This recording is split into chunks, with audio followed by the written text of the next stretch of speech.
Halo, Shalom. Apa kabar, Mbak Laura? Baik, Pastor. How are Gimana you? suara saya oke? Oke kok, suaranya oke. Soalnya hujan deras di sini. Wow. Iya, oke oke. Selama pakai headset, bagus. Aman ya. Mbak Laura di mana? Di rumah atau di mana? Di rumah, Apa ini kegiatan selama pandemi masih COVID. produktif? Ah, Ya, puji Tuhan ya. Selama pandemik ini, ya Tuhan, maksudnya ya bisa lebih fokus karena kan nggak banyak keluar-keluar. Biasa kan memang iya. traveling, terus pelayanan. And then kan saya ada satu usaha, usaha makanan gitu. Ini Oh, juga apa itu? Kita apa? Namanya apa? Larisol, Larisol, Laura Risol. Oh, oke, Larisol, Lariso. Laura Risol. Iya. Nah, terus deh gitu, saya masih inget banget gitu, tadi baru ngobrol sama temen gitu kan, waktu tahun lalu, Iya.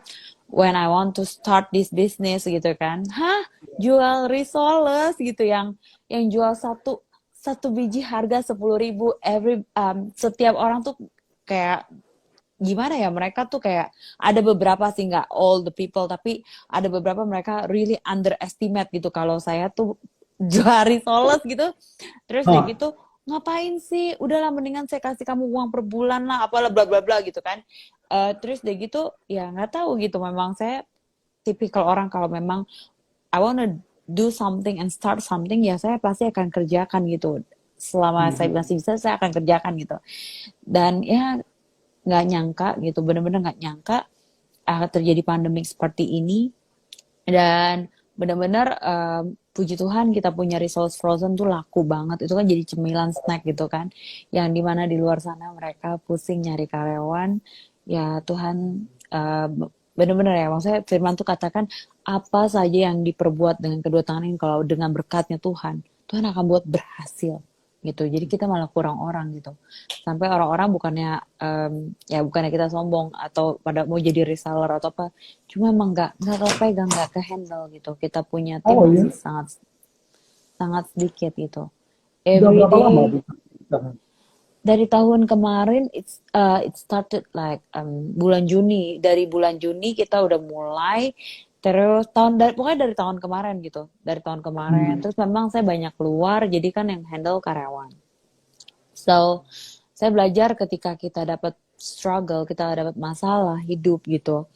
Itu tuh sebenarnya di balik setiap permasalahan itu Tuhan mau udah siapin sesuatu buat kita gitu.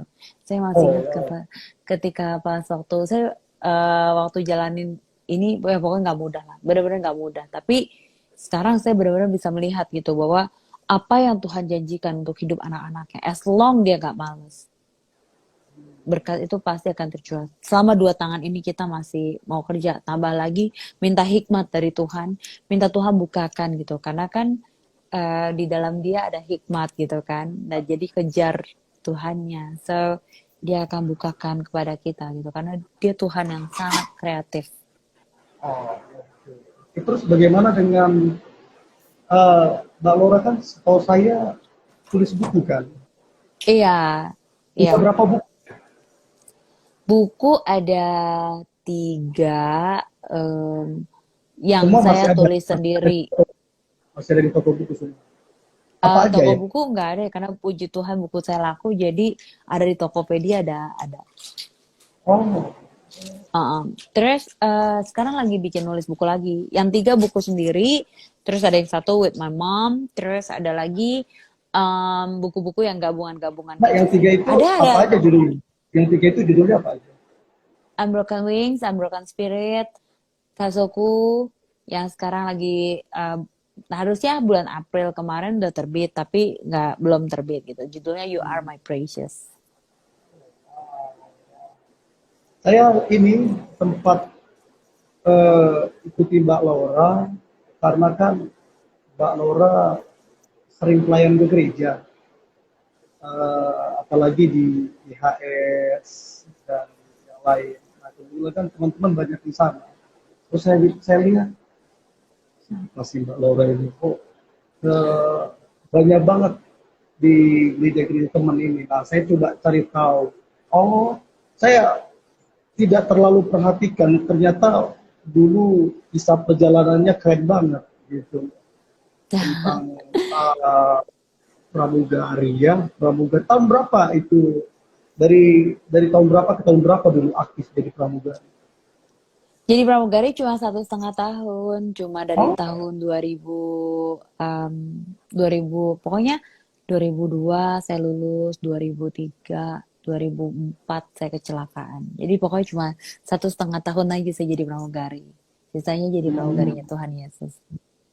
Bahkan tadi saya baru ingat gitu, saya punya paman, dia fotoin saya baru hari ini gitu ya. Dia kirimin saya nota waktu itu untuk melunasi uang sekolah gitu. Melunasi uang sekolah kan ada kwitansinya kan. Terus dia foto gitu kan. Terus waktu di foto gitu, wah jadi inget gitu dulu. Even mau bayar uang sekolah aja saya nggak bisa gitu. loh, bukannya kalau sekolah pramugari Oh, diharuskan orang tua buk, punya kemampuan finansial? oh enggak. Kalau dulu, oh ini bukan sekolah pramugari. Ini dulu waktu saya SMA. Saya tuh Oh, background saya oh, sebenarnya oke. accounting gitu kan. Terus Hmm. udah gitu modeling, accounting, terus modeling, terus udah gitu saya decide jadi pramugari. Nah, banyak orang-orang yang nanya gitu soal pramugari. Nah, sekolah pramugari itu sebenarnya kalau waktu zamannya saya nggak bayar. Really? Hmm, Serius? iya serius. Oh, kenapa Kalau bisa? sekarang, Bukannya ke sana itu butuh biaya yang tinggi. Setahu saya kan dokter, pramugari, pilot, polisi, tentara, ini kan biayanya nggak nggak nggak murah. sedikit ya. Nggak sih, Ya. sebenarnya kalau di sekolah itu yang saya tahu ya memang banyak sekali orang yang ngantri-ngantri gitu ya. Itu ada Hmm. di Jogja, terus di Jakarta juga ada gitu. Tapi itu lebih kepada saya pernah juga nanya gitu sama orang yang punya sekolahannya gitu kan. Saya bilang yang kalian ajarkan itu apa gitu kan. Saya sempat makanya dia minta tolong saya ngajar gitu. Saya nanya yang kalian ngajarkan itu apa gitu. Ya. Setahu saya yang diajarin itu kan harusnya kalau yang di sekolah-sekolah tuh lebih banyak manner. Manner adalah how to service passenger, terus lebih ke arah ini ya, makeup, jalan gitu. Hmm. Padahal nggak gitu. Waktu kita ambil di kelas untuk pramugari, itu 80% itu harus safety regulation. Jadi benar-benar gimana untuk kayak ya untuk menyelamatkan penumpang, terus belajar tentang Oh, emergency equipment yang ada di pesawat gitu. 20% itu baru tentang service and then sama makeup gitu. Jadi bener-bener sebenarnya beda gitu. Tapi ya nggak, ya namanya orang mungkin mau berjuang ya mau berusaha gitu. tapi apakah memang dulu tidak semahal sekarang sekolah pramugari, atau memang ada kesempatan, atau Tuhan buka jalan, atau gimana sih sebenarnya? Kalau sekarang sih I don't know. Kalau dulu sih memang eh, waktu pas saya memang ya itu Tuhan yang punya rencana semua ya untuk saya bisa masuk ke apa pramugari. Saya masih ingat waktu itu saya orang terakhir yang masuk di kelas itu gitu kan. Orangnya cuma 20 orang ya dalam satu kelas gitu. Jadi memang benar-benar ya saya percaya kalau sekarang udah jalan seperti kayak gini, Pastor Jonathan. Saya percaya bahwa semuanya udah Tuhan atur dan masuk dalam perencanaan Tuhan. Terus Mbak Lora, nanti Yes. saya pengen, ada beberapa hal penting yang saya renungkan. Saya kan persiapkan ada sekitar 10 pertanyaan. Saya Oke. siapkan memang Wow, saya betul-betul. tegang nih. Kira-kira susah nggak nih pertanyaannya? Bukan, no, no, no. Maksudnya saya persiapkan sisa pertanyaan itu dari peristiwa yang Mbak Laura alamin, dan itu akan sangat menolong anak muda. Yes, Ada sure. beberapa hal nanti yang saya coba sodorkan ke teman-teman yang nonton, karena jujur saya banyak DM, banyak WA dari anak-anak muda yang mereka ketakutan, mereka seolah-olah Mhm. tidak punya harapan. Nah, jadi saya mikir, saya kan beberapa hari ini saya live dengan orang-orang yang muda dan mereka sangat menginspirasi gitu loh. Nah, kalau boleh Mbak Lora cerita mungkin 10 menit atau 15 menit peristiwa kecelakaan itu gimana sih, maksudnya ketika kecelakaan terus ada luka, terus ketakutan seperti apa sih di dalam yang dialami, artinya gimana sih maksudnya supaya, karena begini, ada orang bilang begini, orang kalau di titik hampir-hampir istilahnya ngalami kecelakaan parah antara hidup dengan mati, itu ada sesuatu peristiwa yang agak susah dijelaskan ketika orang mengalami hal yang buruk dan antara hidup dan mati. Karena kan Mbak Lora bukunya kan Lolos dari Maut. Itu kalimat itu sebenarnya agak gimana ya, maksudnya dibilang horor enggak juga sih, cuman maksudnya gimana sih pengalaman lolos dari maut itu supaya teman-teman muda ini mereka bisa ngerti yang kamu alami sekarang, ada orang yang lebih lebih alami ketakutan daripada yang kamu alami sekarang begitu. Boleh I dong Mbak see. Laura? Ya, ya. Sampai sekarang sih saya merasa sangat bersyukur ya Tuhan masih kasih kehidupan yang Ya, ya. kedua kali buat saya gitu. It was amazing. Saya selalu bilang it was amazing karena nggak ada orang di luar sana, ya mungkin ada, tapi maksudnya nggak banyak dikasih kesempatan untuk hidup yang kedua kali. Ya seperti yang teman-teman tahu, mungkin atau yang belum tahu juga nggak apa-apa gitu. Saya nggak bosan untuk menceritakan di mana saya itu ngalamin yang saya tuh sudah harusnya mati Itu waktu tahun saya berapa Mbak Laura? bertugas Tahun berapa? 2004. Ya Wow. harusnya saya meninggal kecelakaan pesawat waktu saya bertugas gitu. Jadi seorang pramugari, terus udah gitu pesawatnya keluar landasan, nabrak pagar dan berhentinya itu di atas kuburan. So, Oh, can you imagine? Harusnya maksudnya dengan keadaan kayak gitu, teman yang duduk di sebelah kanan saya aja meninggal dengan keadaan kepalanya itu gepeng hancur. oh. Terus Captain juga meninggal seketika itu juga. Engineering dan semua penumpang bisnis meninggal gitu. Jadi waktu saya menghadapi masa itu, saya dulu masih belum mengerti gitu. Saya ngerasa tuh beratnya itu Dulu udah cinta Tuhan belum? eh belum. Saya dari kecil itu Kristen. Dibesarkan di sekolah minggu. Kami keluarga hamba Tuhan. Maksudnya paman saya hamba Tuhan, tante saya hamba Tuhan gitu. Jadi ya biasa sih setiap minggu memang kalau ditarik mundur saya dari usia 13 tahun sebenarnya saya udah mau bunuh diri gitu. Nah, karena saya decide untuk bunuh diri, saya di take care sama sama paman dan bibi saya, maksudnya om dan tante saya. Terus jadi setiap kali om saya khotbah, saya tuh selalu temenin gitu sama adik saya gitu. Jadi kita keliling setiap minggu gitu ya. Kita bersyukur ya kan itu ya, sehingga firman itu tidak akan pernah jatuh sia-sia gitu. Nah, jadi saya sering dengar bahwa Tuhan itu luar biasa, tapi dari hati saya tidak punya rasa takut akan Tuhan gitu. Jadi nggak ada yang saya takutkan dalam hidup saya gitu. So, ya setelah mengalami kecelakaan itu, memang keluarga kami kan Kristen gitu ya. Nama saya aja dari lahir aja Lazarus gitu kan. Jadi benar-benar setelah itu mengalami kecelakaan itu saya baru tahu sebulan kemudian bahwa orang-orang duduk sekeliling saya meninggal dan Oh, itu, koma ya? Koma. hmm? Oh, oke. Kenapa? Koma.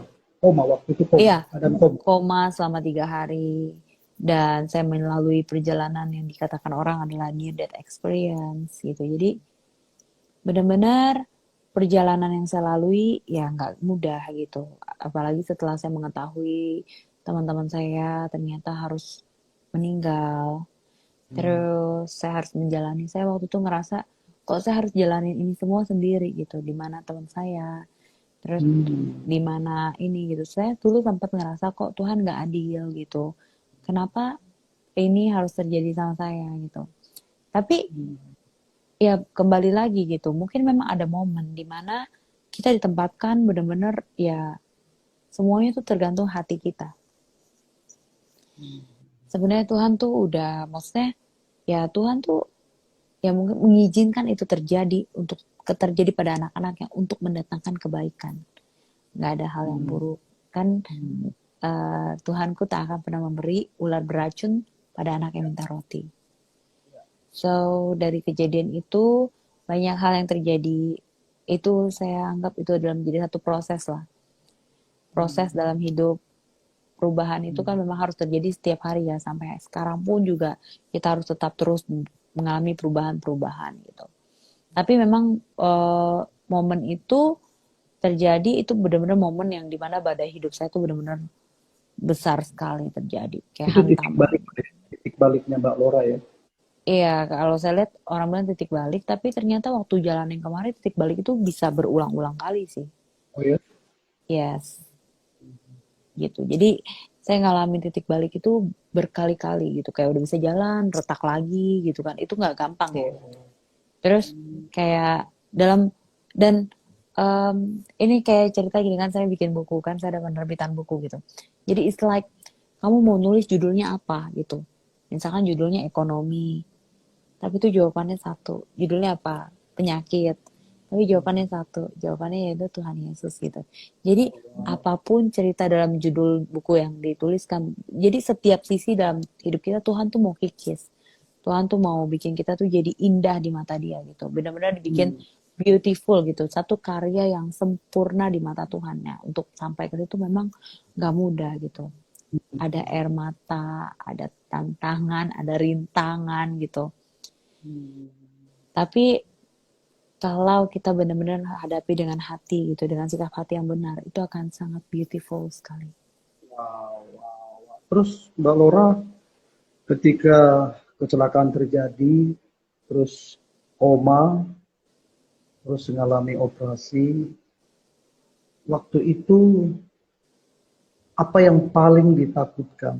Apakah kematian, kehilangan pekerjaan, atau masa depan kayaknya sudah nggak ada? Apa yang paling menakutkan Yang paling waktu itu? menakutkan of course, oh semua hal ya, semua hal. Kalau saya bisa sharing, hari itu saya lumpuh, saya nggak Hmm. bisa bergerak. Hmm. Dokter bilang mau amputasi kaki saya. Terus Hmm. keuangan, masa Hmm. depan, tentu trauma, Hmm. many things. Bayangin orang yang tadinya bisa jalan, waktu di airport ketika dia berjalan, dia menjadi sorotan orang, mata semua memandang. Begitu dia ngalamin kecelakaan, dia lumpuh, dia nggak berdaya sama sekali, duduk cuma di kursi roda, Hmm. jalan pakai tongkat. Itu Hmm. juga jalan pakai tongkat itu belakangan, baru sekarang-sekarang ini. Tapi kalau bisa dipikir dengan keadaan yang masih usia 19 tahun, bisa beraktivitas gitu, tiba-tiba hancur semuanya. Hmm. Bagaimana mungkin nggak takut akan masa depan? Bagaimana mungkin nggak takut akan pekerjaan? Nggak takut akan hari esok? Tapi ya Tapi kembali bagaimana? lagi. Sekarang Yes, ketakutan itu sudah dilalui. of course, of course. Jadi saya sangat bersyukur waktu dalam masa-masa itu prosesnya juga nggak lama. Ya memang sih lama sih kalau untuk operasi kaki ya. Dari 2004, sekarang 2020, saya baru bisa jalan lagi, kembali baru bisa jalan lagi dengan eh, tanpa alat bantu.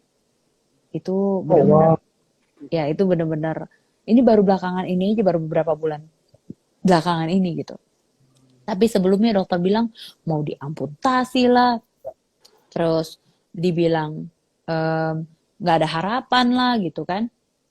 Nah, tapi waktu awal-awal tahun pertama, ketika saya dalam tekanan permasalahan hidup, saya langsung ya saya bersyukur gitu. Cuma saya menyadari apa ya, ada banyak orang-orang kayak keluarga kayak apa, mereka tetap terus membilangkan kepada saya bahwa Tuhan punya rencana yang indah buat kamu. Masih ada Tuhan gitu. Terus hanya nama Yesus yang sanggup menolongmu. Jadi cari kesembuhan itu jangan cari kesembuhannya, tapi cari si pembuat kesembuhan itu. So, saya dari kecil Kristen, besar di sekolah minggu, tapi saya baru benar-benar membuka hati saya untuk menerima Tuhan masuk dalam hidup saya itu di usia 19 tahun. Terus kemudian Mbak Laura, dari peristiwa itu, apa yang Mbak Laura paling ingat? Karakter apa yang Tuhan bereskan dari Mbak Laura? Karakter apa? Artinya Karakter. sombong kah, keras hati kah? Atau apakah yang dikikis Tuhan lewat proses itu dari Mbak Laura? Ya, kalau ngomong ya banyak lah ya, kayak karakter ya pastilah sombong setelah mengetahui kebenaran firman bahwa kita nggak boleh sombong, ya itu udah pasti ya saya nggak berani lagi gitu. Terus apa lagi ya? Ya lebih sabar, terus begitu lebih Tapi sekarang Mbak Laura sabar lah ya. ya sabar dong. Terus sabar, terus udah gitu Ya. lebih apa ya? Lebih nggak gampang untuk menyerah. Hmm. Terus em, apalagi ya banyak banyak hal seperti ya karena saya tahu gitu bahwa saya hidup di dunia ini kesempatan, so saya harus Yes. pakai sebaik-baiknya, dan saya punya Tuhan, saya punya Papa yang luar biasa yang sangat mengasihi saya, dan gambar diri sih ketika saya melihat Gambar gambar diri saya di dalam Tuhan itu membuat saya jadi semangat gitu, terus membuat saya jadi secara nyata mungkin memang banyak luka di tubuh saya dari ujung rambut, telapak kaki, semua jahitan. But saya nggak lihat itu adalah suatu hal yang suatu kekurangan dalam diri saya. Tapi saya Tapi melihat, saya lihat bagus banget kok. Nggak ada. thank you. Serius. Ya, Ya, serius. ya ini Terus, semua karena Tuhan. hmm, Jadi saya selalu bilang saya punya makeup artist terbaik dalam hidup saya, yaitu Tuhan Yesus sendiri. Yang bukan hanya saja dia make upin saya, tapi dia merestorasikan hati saya untuk bagaimana bisa dibuat menjadi indah di mata dia gitu. Kayak gitu sih. terus Mbak Laura, kan begini, ada banyak perempuan seringkali gagal karena dia nggak menerima dirinya. Dia merasa bahwa dirinya nggak perfect. Dan kemudian Mbak Laura kan beberapa kali operasi wajah, mukanya kan dioperasi. Ya, sini Di- aja sih. 5 kali. waktu dioperasi, pernah nggak Mbak Laura berpikir, wah aku sudah tidak cantik lagi. Nah, Iya, terus kemudian setelah berpikir aku sudah tidak cantik lagi, terus Tuhan merestorasi gambar diri. Menurut Mbak Laura, setelah itu, menurut Mbak Laura, cantik itu seperti apa sih sebenarnya? ya. Eh, ini harus by proses ya, nggak bisa langsung kayak seketika gitu. Dulu saya pikir kalau dulu kan saya itu kan 2004 ya, itu operasi saya nggak pikir kayak semaju sehit sekarang kayak di Korea langsung bisa rubah jadi cantik gitu. No, jadi ada proses gitu. Waktu pas saya lihat wajah saya seperti Frankenstein, ini jahitan gitu kan, terus perban semua gitu, itu really make me shock. Terus udah gitu Ya. kayak saya teriak gitu kan, saya histeris gitu kan, sampai Di satu berteriak di rumah ya, sakit. ya Oh, sampai satu ruang fisioterapi itu benar-benar rame gitu kan karena mereka mendengar jeritan saya yang begitu kencang gitu kan, and I iya. was crying bener-bener lot gitu karena saya pikir ini hancur gitu, ini nggak bisa direkonstruksi gitu kan. Saya mana bisa ngelihat wajah saya yang seperti sekarang ini kayak gini. Dulu saya nggak ngerti gitu. Ini saya mati gitu, ini saya mati semua gitu. Tapi banyak yang hibur gitu, banyak yang datang dia bilang nggak apa-apa gitu kan. Kemarin ada yang kebakar pramugari terus bisa jadi cantik bla bla bla gitu. Saya cuma mikir ya itu kan mereka, bagaimana dengan saya gitu kan. Tapi ya at the end seperti yang teman-teman lihat sekarang, dan So semua penonton yang beautiful. hari ini di rumah lihat gitu bahwa itu sebenarnya nggak perlu ditakutkan gitu karena tadinya yang dioperasi saya ini kan ada garis sampai ke atas gitu kan, terus mata apa semua gitu. Em, Sebenarnya sih apa ya kalau bisa dibilang gitu ya dari proses yang berjalan selama ini gitu, wajah kita tuh juga bisa berubah gitu. Memang sih ketika kita lihat one day ketika kita tua nanti kita akan tua, akan turun gitu kulit-kulit semua gitu kan. Akan ada kerut gitu. Tapi yang kecantikan yang alami, yang tidak akan pernah di ini. Saya ingat teman saya selalu bilang gini, kecantikan itu ada di dalam, yaitu dinamakan Oh, inner beauty. Dia punya teman, terus temannya itu um, gendut, terus nggak cantik gitu. Tapi kalau ada di deket temennya itu, orang tuh akan bahagia gitu, orang akan ikut happy gitu. Nah, jadi uh, ketika orang memiliki hal itu, maka biarpun dia nggak cantik appearance, tapi kalau dia ada inner beauty-nya dia cantik, orang akan nyaman ada di dekat dia. Nah, betul. katanya kenapa pria-pria lebih banyak memilih wanita yang nggak cantik untuk dijadikan istri. Kalau pacar carinya yang cantik gitu. Pernah dengar nggak? Atau nggak? Pak Jonathan nggak Oh, dengar kayak gitu ya? ya. Gimana tuh? Iya, katanya kalau jadikan istri carinya yang nggak cantik. Nggak tahu, I don't know benar atau enggak gitu ya. Tapi em, pada at the end tuh orang akan mencari siapa yang membuat mereka nyaman sih, lebih lebih tepatnya begitu. Berarti kenyamanan lebih penting daripada rupa dong. Ya, banyak yang ngomong gitu sih gitu. Jadi em, semuanya tuh by the time proses, terus udah gitu bagaimana saya bisa sampai seperti sekarang ini gitu. Ya semuanya cuma ya tadi gitu, makeup artis yang terbaik yaitu Tuhan Yesus. Yang saya tahu bahwa saya itu berharga di mata Dia dan well bisa ada seperti saya sekarang ini semua karena anugerah dari Tuhan. Terus Mbak Laura kan butuh perjuangan untuk bisa bisa bangkit, pulih, terus gambar diri benar. Butuh butuh perjuangan yang tidak mudah. Eh, boleh makna perjuangan untuk seorang Laura Lazarus itu apa sih makna perjuangan? I see. Makna perjuangan buat saya, ya perjuangan ya cuma melihat bahwa hidup ini dikasih kesempatan yang kedua ya pergunakan sebaik-baiknya sih. Cuma sesimpel itu ya jangan nyerah apapun yang terjadi gitu. Karena menyerah kan Hmm. bukan pilihan. Jadi Di perjuangan balik saya perjuangan apa, Mbak Laura? lebih Di balik kenapa? perjuangan ada apa? Di balik perjuangan ada apa? Ada apa tuh? Ada kerja keras ya perjuangan. Nah, I don't know. Pertanyaannya saya bingung nih Pak Jonathan. Di balik perjuangan Ada ada ada apa? ada my Ada family. kebahagiaan, Ada my family. My family. ada penghargaan, ada kemuliaan. Bagaimana Mbak Laura lihat di Enggak balik sih perjuangan? saya cuma berpikir saya berjuang saat ini untuk keluarga saya. Karena yang saya punya keluarga saya kan belum punya keluarga gitu kan. Jadi Hmm. saya nggak berpikir macam-macam gitu. Em, ya perjuangan saya ya keluarga saya sih my family. Terus Mbak, perjuangan saya ya ya, em, apa mencari banyak jiwa untuk ya, menyelamatkan banyak jiwa. Ya itu sih udah menjadi tugas setiap kita anak-anak Tuhan ya ya. Mbak begini, untuk membawa banyak jiwa kepada Tuhan.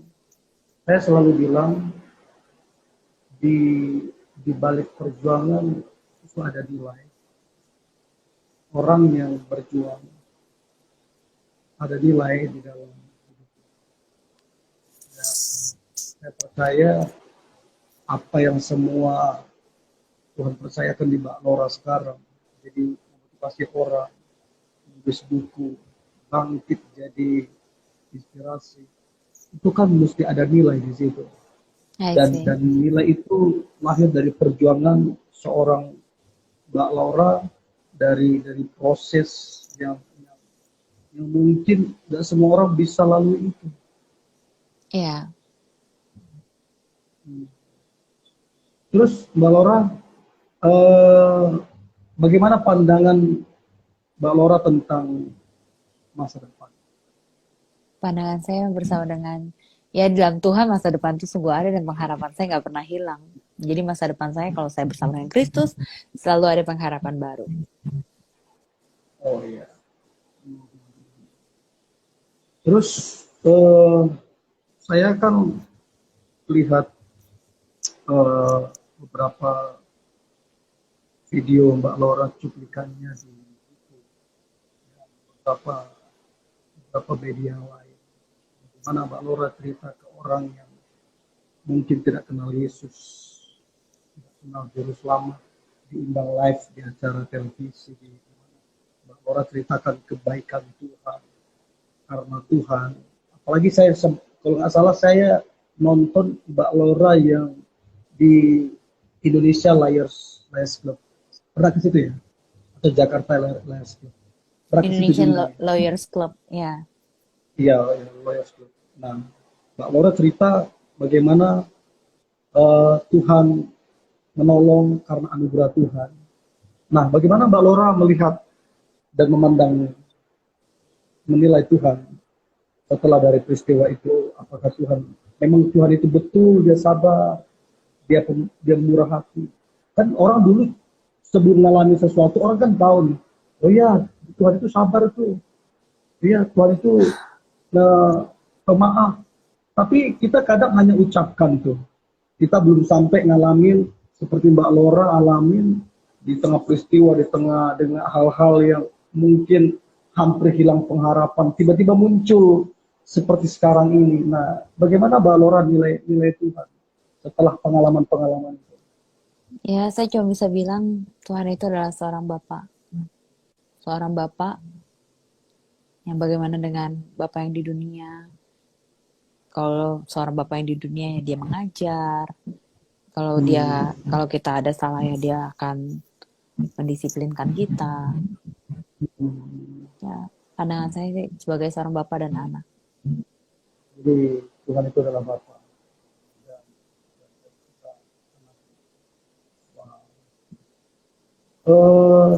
Apa bedanya beragama dengan berhubungan dengan Tuhan? Sebab saya percaya agama kan bukan buatan Tuhan. Agama buatan Ya, benar sekali. sementara kan Tuhan datang dengan kehidupan, Iya. dirinya. Bagaimana Mbak Laura? Kasih dong pandangan. Pandangan saya tentang agama dan Hubungan. Apakah agama, karena begini, saya banyak dapatin orang kalau belum alami masalah, dia sekedar beragama. Saya pun begitu, artinya saya kan ada proses titik balik dalam hidup saya. Bagaimana dulu saya sekedar ke gereja, bagaimana saya sekedar tahu Tuhan dari kata pendeta dan kata orang. Tapi begitu ngalami proses, saya kenal nih Tuhan. Oh, dia bukan jauh, dia dekat. Oh, dia bukan sekedar Tuhan, dia Bapa kita. Bukan sekedar Bapa, dia kekasih kita, dia sahabat kita, bahkan ada yang lebih indah dari itu, kita disebut dengan mempelai. Nah, bagaimana Mbak Laura memandang Tuhan? Boleh dijabarkan, maksudnya Bapa itu, kenapa bisa sebut Tuhan itu sebagai Bapa? Ya, saya cuma dalam perjalanan sejauh ini yang dengan pengalaman kehidupan saya gitu ya, saya melihat bahwa dia adalah seorang Bapak yang baik yang tidak pernah meninggalkan dan selalu ada buat saya. Jadi ketika dalam keadaan saya lemah, dalam keadaan saya terjatuh, dalam keadaan saya nggak berdaya sekalipun, cuma ada dia mau menemani saya gitu. Ya memang seperti yang tadi Pastor bilang ya, kita yang sekarang lebih keren lagi adalah mempelai gitu, yang harus mempersiapkan diri gitu untuk menantikan kedatangan dia gitu. Dan saya nggak terlalu, saya bukan tipikal orang yang fanatik gitu. Saya sangat menghormati orang-orang yang juga memiliki agama yang lain gitu. Dan bagi saya agama adalah agama ya. Kalau saya cuma bisa cerita, saya punya Bapak yang baik. Saya punya Bapak yang sanggup menghidupkan saya. Saya ini loh yang udah harus mati, tapi dikasih kehidupan kembali. Dan cuma itu gitu. Jadi kalau ngomong sebagai Bapak kan berarti asik dong. Artinya, karena banyak orang, jujur Mbak Laura, sorry saya potong. Ada orang berdoa ke Tuhan, Bapa kami yang di surga, Tuhan. Maksudnya ada satu hal yang aneh. Kalau contoh nih Mbak Laura ketemu orang tua, terus Mbak Laura ngomong ke orang tua, Mamaku, bolehkah aku makan? Kan ada hal keanehan yang orang tidak mengerti itu hubungan dengan Tuhan sampai ada satu masalah kan. Nah, sampai Mbak Lora bilang bahwa Tuhan itu adalah Bapa. Itu bukan, saya percaya bukan sekedar karena Mbak Lora Kristen, tapi ada satu pengalaman dengan dia sampai Mbak Lora kenal sisi karakter dari Bapak itu. Maksudnya saya, Mbak Lora dengan ngomong begini akan memberkati teman-teman semua bahwa Tuhan itu gak jauh. Iya, Dia, iya dia benar Bapak, sekali. dia Bapak kita gitu loh. Iya betul Jadi, sekali. jadi bagi Mbak Lora Tuhan adalah Bapa. Berarti asik Iya, dong. Kalau doa asik dong. Bapak. banget dong. Banget dong. Jadi kayak orang-orang tuh bingung ya, setiap kali kayak mau berdoa gitu, Ya. mereka bingung kadang-kadang dan tidak jarang juga mereka bahkan menyuruh-nyuruh gitu kan. Saya mau begini, mau Hmm. begini, mau begini gitu kan. Itu banyak. Karena saya Hmm. pernah di on that part gitu. I know gitu. Saya juga pernah seperti itu. So, ya well, after saya tahu kebenaran bahwa iya datang kepada Bapak gitu, yang kita bisa suruh-suruh ya malaikat gitu, bukan bapaknya gitu kan. Tapi ketika kita ngobrol sama Bapak ya kita kayak telepon. Banyak kan anak-anak Tuhan, mereka tuh nggak punya waktu untuk mendengarkan. Jadi cuma ketika datang doa gitu kan ngomong tek tek tek tek tek, tek, tek, gitu. Pas Tuhan yang mau ngomong dia oke udah sibuk dengan pekerjaan lain gitu. Saya bela-belain untuk bangun jam 4.30, 4 jam 4 atau jam 4.30 subuh. Ketika semuanya tenang, tidak ada suara apapun. Mending saya bangun dan saya berdoa, saya ngobrol apa aja yang mau saya ceritakan, terus saya akan menanti gitu. Kan ya kadang nggak setiap kali kita doa juga dijawab atau gimana gitu. Tapi kadang-kadang saya maksa gitu. Saya maksa gini, Bapak kasih tahu saya dong, gimana caranya untuk saya hari ini bisa menyenangkan hatimu. Apa yang engkau mau untuk aku lakukan untuk bisa menyenangkan hatimu. Sekarang Pastor Jonathan, kalau Pastor punya anak Pastor ngomong seperti itu, Pastor happy banget kan?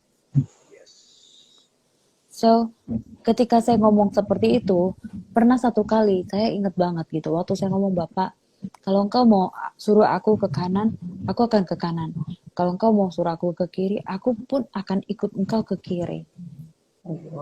Jadi kasih tahu aku apa yang harus aku lakukan untuk bisa menyenangkan hatimu. And then you know what? Saya dengar suara itu mengatakan apa? Baru saya ngomong seperti itu, ada satu suara yang mengatakan, kamu mau apa? Kebayang nggak? Yang punya seisi dunia ini nanya sama kita, seorang raja di atas segala raja, nanya kamu mau apa? Ketika kita punya hati untuk menyenangkan hati dia yang terlebih dahulu mau menyenangkan hati anak-anaknya. Wow. I always remember my dad always talking like to me gitu ya. Dia bilang, papa saya selalu bilang gini, Tuhan tuh sebenarnya udah siap untuk berkatin kita, untuk berkatin anak-anaknya. Asalkan kitanya siap untuk bisa menerima berkat itu. Kalau Setuju. kitanya belum siap, nanti kita jadi OKB, Apa tuh? orang kaya baru. Oh, saya kira ada arti yang lain selain OKP. Oke, Mbak Lora, Jadi OKB. bagaimana Mbak Lora dengan semua peristiwa yang terjadi dalam hidupnya Mbak Lora? Bagaimana Mbak Lora mendefinisikan bahwa apapun yang terjadi bahwa Tuhan Yesus itu baik? Ya, definisinya apalagi saya dikasih kehidupan. Ini adalah satu Lebih baik kesempatan buat dari saya untuk bisa kemarin. memperbaiki. Lebih Of baik dari course. kemarin. Oh, wow. Jadi Ya, apapun yang jadi terjadi, benar-benar, Tuhan baik. of course, pasti.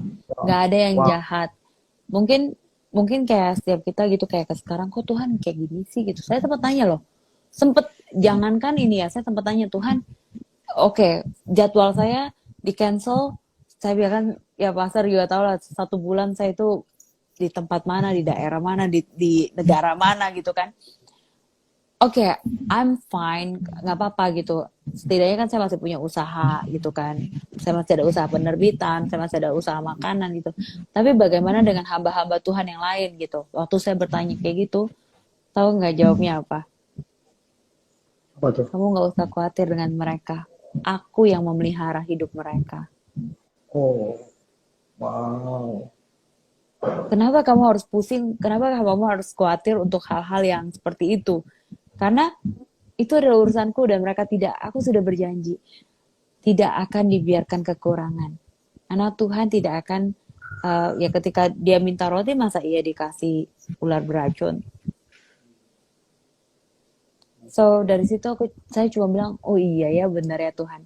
Jadi kalau sekarang ini gitu ya, saya doa udah bukan lagi yang meminta gitu, tapi ya bukan meminta gimana gitu, bukannya nangis atau gimana. Saya cuma bilang oke Tuhan, Engkau berjanji bahwa gini deh. Engkau berjanji bahwa gitu. Jadi saya mengklaim janji-janji Tuhan. Nah, gimana caranya nih anak-anak Tuhan tahu akan janji-janji Tuhan? Nggak ada cara lain. Bible, Baca semuanya firman. ada di Bible. Baca firman. Yes. Apalagi kalau Tuhan tuh sampai ngomong sama kita, dia kasih tahu kita, nih, serunya. Ketika kita punya hubungan intim dengan Tuhan, where's my Bible? Hmm. Biasanya di sekitar sini. Oh di sini. Um, Ketika kita punya hubungan yang intim dengan Tuhan, kita tuh akan dibukakan hal-hal yang bahkan tidak pernah kita bisa pikir, nggak pernah kita bisa bayangkan. Pernah for example satu kali, saya waktu doa, saya ada dengar kata khawatir gitu kan. Waktu saya dengar kata khawatir, saya nggak tahu tuh. Saya cuma pikir, oke Tuhan jangan khawatir. Nah, after itu saya biasanya setiap kali saya habis doa, saya dengar apa, saya cari. Kan zaman sekarang gampang sekali kan. Kalau zaman dulu kita kan pakai konkordasi kan, Pastor. Ya kan? Pakai konkordasi itu kan pakai kecil-kecil hurufnya gitu kan.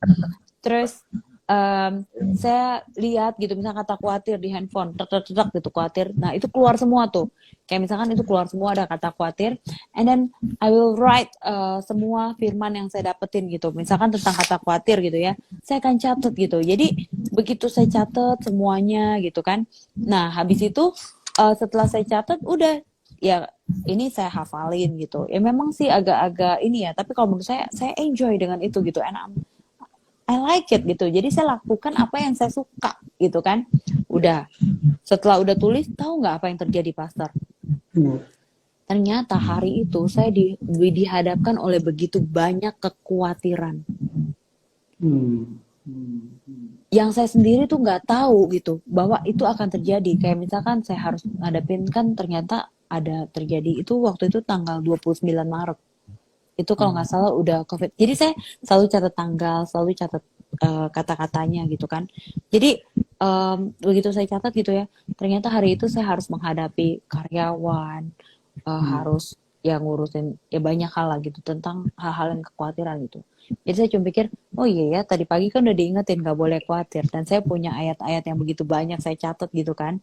So ya udah, apalagi yang buat saya khawatir gitu. Nah jadi dalam keadaan kayak gitu saya klaim Tuhan, Kau katakan, kayak tadi kan saya catat di Filipi, Engkau katakan kepadaku Tuhan, bahwa aku nggak boleh khawatir gitu kan. Di 1 Petrus 5 ayat 7, serahkanlah segala kekuatanmu kepadanya, sebab ia yang memelihara kamu gitu. Jadi saya benar-benar saya catetin gitu semua ayat-ayatnya gitu kan. Dengan begitu saya jadi inget gitu. Gitu aja sih Pastor. Kelihatannya ini sih, tapi ya itu yang bisa saya bagikan gitu. Nah, sekarang Mbak Lora, ketika Mbak Lora kemudian naik pesawat lagi, masih ada enggak trauma itu? Ya, banyak yang suka nanya sih tentang itu, tentang Masih rasa ada. trauma. Enggak sih, saya terbang jauh-jauh, Dari angka 1 dengan 10 berapa? nothing, Oh, nothing really. Saya terbang 26, ya transit sih ada, tapi 26 jam, nggak masalah gitu, kemana? fine. Ke New York, dari New York kan 16 jam tambah 10, ya 26 jam. Oke, oke, oke. Terbang. Terus? Iya, orang-orang selalu bilang gitu kan, trauma nggak gitu. Jadi pemulihan Tuhan itu tuh benar-benar nyata dan sempurna gitu. Kalau kita benar-benar mau menyerahkan seluruhnya. kepada Tuhan, itu akan diangkat semuanya. Ketakutan kita sekarang apalagi coba, saya tanya pastor yang mau dikhawatirkan. Kalau emang udah waktunya harus meninggal, Ulang. ya udah. Oke. Eh, waktu kita udah nggak banyak lagi Mbak Laura. Eh, Ya pastor. apa pesan Mbak Laura untuk mereka yang sedang mengalami ketakutan hari ini? Ya, I know it's not easy. Saya selalu bilang gitu setiap kali sharing untuk menghadapi, kita nggak tahu nih apa yang terjadi ke depan gitu. Kita berharap bahwa everything bakal kembali normal gitu. Tapi ya kita nggak tahu gitu kan. Eh, Tuhan kan nggak pernah janji untuk apa ya, maksudnya untuk dia menyelesaikan setiap permasalahan kita sih, maksudnya untuk membawa kita keluar dari permasalahan kita, tapi dia selalu berjanji bahwa dia akan selalu menyertai setiap anak-anaknya ketika menghadapi pergumulan hidup apapun gitu. Jadi teman-teman yang aku bisa sharing ya, untuk ketakutan yang kamu hadapi hari ini, teman-teman cuma bisa datang kepada Tuhan, buka hatimu. Dan buat yang belum hari ini yang mendengar belum menerima Tuhan secara pribadi, undang dia untuk masuk ke dalam hidupmu dan jadikan dia sebagai penguasa tunggal dalam hidupmu. Kita selalu bilang bahwa kita tuh ingin sukses jadi orang, kita tuh selalu ingin berhasil. Tapi gimana mau sukses sekarang keadaan kayak begini, bahkan mau kerja aja sulit, gaji kerja dipotong, terus di PHK gitu. Tapi hari ini kalau kita punya Tuhan, kita nggak akan lagi ngerasa takut. Kenapa bisa ngomong kayak gitu? Saya pernah dalam keadaan hari itu dalam hancur hati. Ketika dalam keadaan hancur hati, saya datang kepada Tuhan. Waktu dikala saya lumpuh, tidak berdaya, even makan aja nggak bisa pakai tangan sendiri. Tapi teman-teman hari ini lihat, Tuhan sanggup bawa saya berkeliling ke seluruh dunia untuk menceritakan bahwa Tuhan itu hidup di dalam hidup saya dan dia sanggup menolong saya dan memelihara kehidupan saya sampai sekarang. So, kalau kita ngomong kita takut akan hari esok, berarti kita belum kenal secara pribadi siapa Tuhan yang kita sembah. Kalau kita tahu kita berjalan bersama Sang Penguasa langit dan bumi dan seisi dunia ini, dan dia itu adalah Bapa kita yang bahkan dia kirim anaknya untuk mati untuk tebus dosa saya dan dosa saudara. Masa iya dia nggak sanggup untuk kasih masa depan buat saudara yang lebih baik dari yang hari ini? Wow. Terlalu Terakhir Mbak Laura, yang terakhir nih, Iya. apa yang terjadi setelah peristiwa itu, sebelum kita close, setelah peristiwa itu, setelah peristiwa kecelakaan itu, apa yang menjadi prinsip dan motonya Mbak Laura? Moto ya udah, hidup untuk Tuhan. Gimana? Sorry. That's it. Hidup untuk memuliakan nama Tuhan. Just it. Hidup untuk mempermuliakan nama Tuhan. Oh wow. So, Mbak Laura, kita waktunya habis karena kalau kita nggak close biasa dia mati sendiri, penutupannya kurang. I know. Saya Jonathan Manulang ucapin thank you so much ya. Sama-sama. Thank you so much buat teman-teman yang hari ini nonton. Sorry kita nggak buka komennya. Pengen banget ngobrol sama kalian, tapi kan seperti yang Pastor bilang ya, 1 jam itu pasti blep nanti hilang dengan sendirinya gitu kan. Tapi thank you so much. Sekali lagi thank you Mbak Laura, dan kalau boleh next time atau one day boleh pelayanan bareng ya. Karena kebetulan saya mobile pelayanannya dan saya biasa juga dengan teman-teman yang mereka kerja di entertain. Dan saya berdoa kita bisa pelayanan bareng mempermuliakan nama Tuhan. Amin. Siap Pastor. Mbak Laura, doa saya Mbak Laura semakin bersinar untuk kemuliaan nama Tuhan. Amin. Semakin menggaramin dan semakin berkarya, banyak karya yang dihasilkan, dan Indonesia akan melihat lewat Mbak Lora bahwa ada Amin. aturan yang berdampak untuk kota dan untuk bangsa. Amin. Sama-sama juga buat Pastor Jonathan juga. Thank you buat Pastor Jonathan and thank you buat teman-teman yang udah nonton. Senang Ya, bisa kenal kalian semua. Tuhan Yesus memberkati. ya, bye-bye Mbak Lora. Bye.